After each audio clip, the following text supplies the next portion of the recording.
सद्गुरु हमें साइनस की समस्या को दूर करने के कुछ अत्यंत सरल तरीके बता रहे हैं। साथ ही वे बता रहे हैं कि एंटी हिस्टामिन लेना कैसे नुकसानदायक हो सकता है और कौन से यौगिक अभ्यास हमारी मदद कर सकते हैं। प्रश्न: सद्गुरु, मेरे साइनस व छाती में अक्सर कंजेशन की समस्या हो जाती है। साइनस की यह समस्या किसी की खुशहाली को कैसे प्रभावित करती है और क्या इसको ठीक करने का कोई तरीका है? साइनस से कई चीजें तय होती है। सद्गुरु कहते हैं, साइनस एक बहुत ही जटिल प्लम्बिंग जॉब है। कहां पर वह जाम हो रहा है और कहां से वह बह रहा है, यह सब कई चीजों पर निर्भर करता है। आमतौर पर लोगों को साइनस के जाम होने की तकलीफ तब ज्यादा होती है जब वे लेटते हैं, लेकिन फिर भी यह कई और तरीके से भी हो सकती है। आपका साइनस का रास्ता कितना साफ है और आपके शरीर व खासकर सिर के इलाके में तरल पदार्थ कितने संतुलित अवस्था में है, इससे कई चीजें तय होती है। जैसे आपके मस्तिष्क के काम करने का तरीका, आपकी खुशहाली, आपके भीतर संतुलन, आपकी बुद्धि और पांचों ज्ञानेंद्रियों का पैनापन। आपके साइनस को संतुलित रखना और उनके भीतर होने वाले तरल के बहाव को निर्बाध रखना बहुत जरूरी है।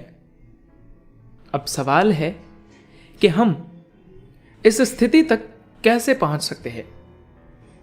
अगर आप काफी समय से कपालभाति कर रहे हैं तो यह आपके भीतर इस संतुलन को स्थापित कर देती है।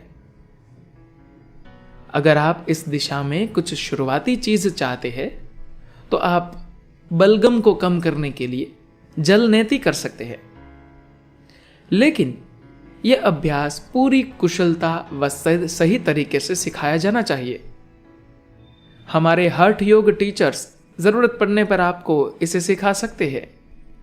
चूंकि अधिक बलगम जाम की स्थिति पैदा करती है, तो इसका एक उपाय तो यह है कि बलगम के स्तर को कम रखा जाए। दूसरा, इसका पता लगाना चाहिए कि साइनस में कुछ जगह बार बार जाम क्यों हो रही है। इस समस्या में ली गई आधुनिक दवाइयां केमिकल से तरल को सुखा देती है। अगर आप एंटीहिस्टामाइन दवा लेंगे तो यह आपके सिस्टम में बिना कोई भेदभाव किए हर तरह के तरल को सुखा देगी। लेकिन शरीर में इन तरल पदार्थों की जरूरत भी होती है। मानव शरीर और उसके पांचों इंद्रियों का कामकाज इस पर निर्भर होता है कि शरीर में तरल पदार्थों की गतिविधि कैसी है। तरल के एक सीमा के बाद ज्यादा होने से अगर आपको एलर्जी नहीं है तो उसे सुखाना कहीं से भी आपके लिए ठीक नहीं कहा जा सकता।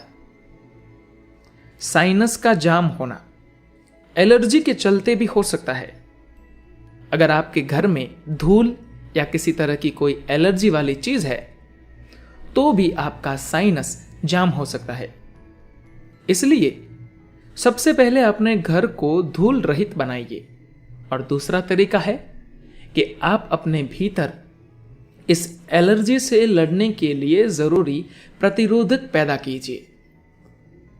शरीर को प्रतिरोधी बनाने का एक तरीका है कि भोजन के बाद 1 चम्मच दही और 1 चम्मच शहद एक साथ लीजिए और उसके 1.5 से 2 घंटे तक पानी मत पीजिए। यह आपके शरीर में इसिनोफिल लेवल को घटाएगा और आपके एलर्जिक चीजों के प्रति आपकी संवेदनशीलता आश्चर्यजनक ढंग से कम हो जाएगी। लेकिन ऐसा तभी होगा कि जब दही एक खास गाय के दूध से तैयार किया जाए। यह काम बड़े पैमाने पर तैयार होने वाले दही से नहीं हो सकता।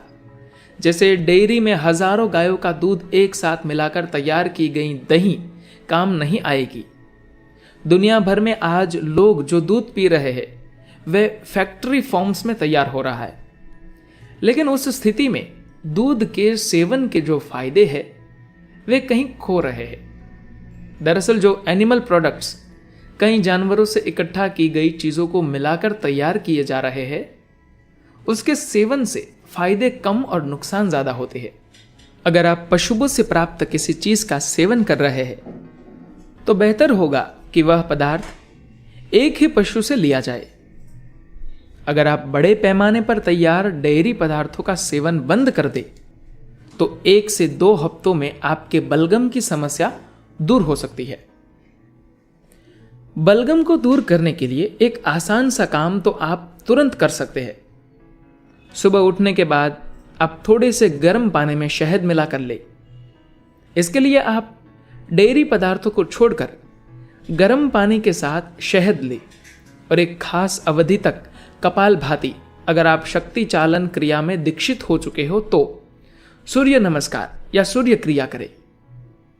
अगर आपने अपने इन अभ्यासों के जरिए अपने सिस्टम में पर्याप्त मात्रा में उष्ण व समत्रपान पैदा कर लिया है तो आपकी अधिक बलगम वाली समस्या खत्म हो जाएगी। लेकिन दवाओं के जरिए बलगम को सुखाना कहीं से भी ठीक नहीं है। धन्यवाद।